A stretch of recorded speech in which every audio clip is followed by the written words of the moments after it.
కాదు కదా 66 మంది మాజీ ఉన్నతాధికారులు బ్యూరోక్రాట్స్ కూడా రాష్ట్రపతి రామ్నాథ్ కోవింద్ని కలిసి ఎలక్షన్ కమిషన్ వ్యవహారం పైన కూడా కంప్లైంట్ చేసిన పరిస్థితి మనం చూసాం. నిన్న ఓటర్లు చాలా మంది బాబు ఏంటిది మాకు గోల ఏదో ఓటేయాలని నించున్నావు ఎంతసేపు అని చెప్పి గంటలు అర్ధరాత్రి 3 గంటల దాకా జరిగింది కదా. అంటే ఎంతో కొంత వైఫల్యం అయితే జరిగిందని ఒప్పుకుంటారు. రిషి గారు నేను అందుకే మాట్లాడుతున్నాను. భారతదేశం పురోగమనం వైపు పోవాలా తిరోగమనం వైపు పోవాలనేది మనం తేల్చుకోవాలా. పురోగమనం వైపు పోవాలనేటువంటి దాన్ని అసలు వ్యవసాయం వేస్ట్, ఐటీని అన్నం పెడుతుంది, 1000 కోట్లు సంపాదించిన హైదరాబాద్కి ఐటీకి బ్రాండ్ అంబాసిడర్ ఎస్ఎం కృష్ణ కంటే ఎక్కువ పోరాడి ఐటీని హైదరాబాద్లో నేనే హైటెక్ సిటీ కట్టించానని చెప్పి చంద్రబాబు నాయుడు గారు ఇక్కడికి ఈవీఎంల కాటికి వచ్చేళ్ళకి మాత్రము ఐటీ వద్దంటాడు. ఆంధ్రప్రదేశ్లో బాత్రూమ్ క్లీన్ అయిందా లేదా కూడా నేను కంప్యూటర్లు పెట్టి చెప్తాను, నా దగ్గర డాష్ బోర్డు ఉందని చెప్పేటువంటి చంద్రబాబు నాయుడు గారు ప్రజలు సంతృప్తికరంగా ఉన్నారా లేదని నేను రోజు డాష్ బోర్డు మీద కూర్చొని రాష్ట్రపతి రామ్నాథ్ కోవింద్ని పిలుచుకొచ్చి మొత్తం చూపించేటువంటి ఐటీకి సంబంధించినటువంటి విషయంలో ప్రపంచ దిగ్గజాలు అందరినీ పిలుచుకొచ్చి ఇట్లా కూర్చోబెట్టి ఐటీ గురించి చూపించేటువంటి చంద్రబాబు నాయుడు గారు ఈవీఎంల కాటికి వస్తానట్లే ఎందుకు భయపడుతున్నాడు అనేటువంటి ప్రశ్న మధ్యాహ్నం ఒక మిత్రుడు అడిగితే విలేకరి చంద్రబాబు నాయుడు గారిని, సార్ మీరు 2014లో ఈవీఎం మీద గెలిచారు కదా, ఇప్పుడు ఏంటంటే అప్పుడు మోడీ లేడు, ఇప్పుడు మోడీ ఉన్నాడు ప్రధానిగా, మోడీ ఏదైనా చేస్తారు, మోడీ షా అని కూడా అన్నాడు. ఒక నిమిషం రిషి గారు, అంటే ఇప్పుడు చంద్రబాబు నాయుడు గారు ఏదన్నా జరగని మోడీ గారి పేరు వాడుతున్నారు.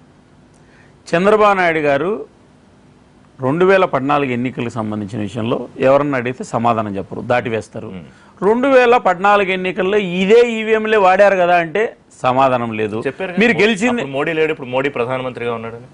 మోడీ గారు ఇప్పుడు ఈవీఎంలన్నీ మార్చారండి. అదే కదా ఆయన చెప్పే గొడవ. అసలు మోడీ చెప్పినట్టే ఎలక్షన్ కమిషన్ అయితే ఒకటే కేఏ పాలకు చంద్రబాబు నాయుడు గారికి ఏం పెద్ద తేడా ఉంది. కేఏ పాల్ చేసే ఆరోపణలకు చంద్రబాబు నాయుడు గారు చేసే ఆరోపణలకు నా దృష్టిలో ఆంధ్ర కేఏ పాల్ చంద్రబాబు నాయుడు గారు. రేణు గారు చాలా పెద్ద కామెంట్ చేశారు. ఈయన విష్ణు గారు, మళ్ళా విష్ణు గారు ఒక 2 minutes సార్, రేణు గారు మాట్లాడి మీ దగ్గరికి వస్తారు. రేణు గారు ఇప్పుడు విష్ణువర్ధన్ రెడ్డి ఈ మధ్య KA Paul junior KA Paul లాగా మాట్లాడుతూ ఉన్నారు. మరి ఎందుకు అలా మాట్లాడుతున్నారు అనేటువంటిది ఆయనకే అర్థం కావాలి. బహుశా maybe he need some counselling అని అనిపిస్తా ఉంది. ఇంకొకటి ఇప్పుడు చెప్తా ఉన్నారు, గతంలో ఎప్పుడూ జరిగినటువంటి ఈ మధ్య కాలంలో మోడీ ప్రధానమంత్రి అయిన తర్వాత ఒక 4 సుప్రీంకోర్టు జడ్జిలు బయటకు వచ్చి పత్రికాముఖంగా మరి ఆరోపణలు చేసినటువంటి సందర్భం గతంలో ఉన్నాయా? ఒక సిబిఐ డైరెక్టర్ నియామకంలో సుప్రీంకోర్టు డైరెక్షన్ ని కూడా పక్కన పెట్టి చేసి వివాదాస్పదంగా చేసినటువంటి తీరు గతంలో ఎప్పుడైనా జరిగిందా?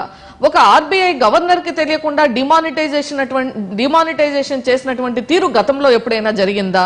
ఈ రోజు సిబిఐని, ఈడీని, ఇన్కమ్ ట్యాక్స్ ని ఈ విధంగా రాజకీయ తన లబ్ధి కోసం వాడుకుంటున్నటువంటి సందర్భాలు గతంలో ఎప్పుడైనా జరిగాయా?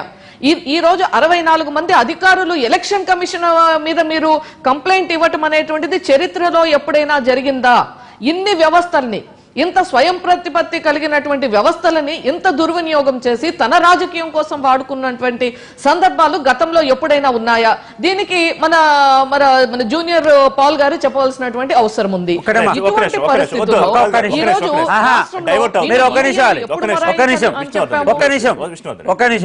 ద్వివేది గారు చెప్పారు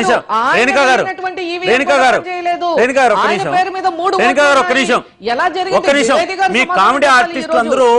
సమానం చెప్పండి. రేణుకా గారు, మీ కామెడీ ఆర్టిస్టులు మీరు ఎన్టీవీలోకి లేకపోతే టీవీ ఛానల్కి వచ్చి ఒక కామెడీ బ్యాచ్ ఉంది తెలియజేసి మీరు ఒక విషయం సమానం చెప్పండి. ఆంధ్రప్రదేశ్ లో మిమ్మల్ని చూస్తుంటే ప్రజలు టీవీలో మీరు కనపడుతున్నట్లే, మీరు మిమ్మల్ని టీవీలో కనపడుతున్నట్లే, మీ ఫేసులు కనపడుతున్నట్లే కామెడీ ఆర్టిస్టులు సినిమాలు కూడా చూడట్లేదు. మీ తెలుగుదేశం అధికార ప్రతినిధులు చూస్తే మీరు కామెడీ ఆర్టిస్టులు. ఒక్క నిమిషం అండి, వెనుక గారు, మీ తెలుగుదేశం అధికార ప్రతినిధులు మొహాలు చూస్తున్నట్లే కామెడీ ఆర్టిస్టులు చూస్తున్నట్టు చూస్తున్నారు. ఎందుకంటే మీ మాటలకు విలువ లేదు, మీ మాటలకు ఫెయిత్ లేదు, మీకు శానిటీ లేదు. మీరు ఒకటే అరిగిపోయిన గ్రామోఫోన్ రికార్డు చంద్రబాబు నాయుడు గారు ఇస్తారు, మీరు వేసుకుంటారు అంతే. మీ కేసులు ఎవరు ప్రజలు నమ్మడం లేదు, మీ కామెడీని ఎవరు ప్రజలు నమ్మడం లేదు. మిమ్మల్ని చూస్తుంటే టీవీ ఛానల్ మారుస్తున్నారు. ఎందుకంటే మీ సోది వినలేక.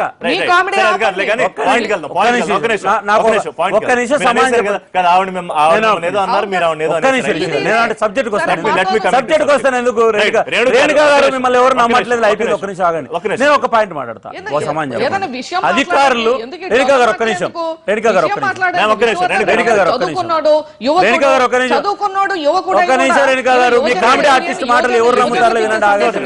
మీరు ఒక్క నిమిషం ఆగాలి. అందుకే సంస్కారవంతమైన భాష ఉండాలా, సంస్కారవంతమైన భాష ఉండాలా అంటున్నారు రేణుకా గారు. ఒక్క నిమిషం రేణుకా గారు, ఒక్క నిమిషం రేణుకా గారు, ఒక్క నిమిషం. సంస్కారహీనులు మీ భాష తెలుగుదేశం పార్టీ అధికార ప్రతినిధులకు ఇట్లా మాట్లాడితే అర్థమవుతుంది కాబట్టి నేను ఆ భాష వాడినాను. మీరు ఈ భాష వాడతారు కాబట్టి నేను ఆ భాష వాడినాను. మీరు వాడకపోతే నేను సంస్కారమైన భాష మాట్లాడతాను. ఒక్క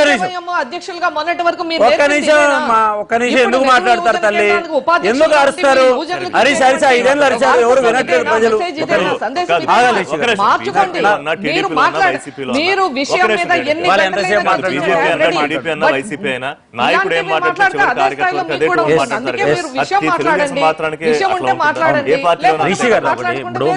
ఇప్పుడు వేస్ట్ డిస్కషన్ వ్యూవర్స్కి అవసరం లేదు.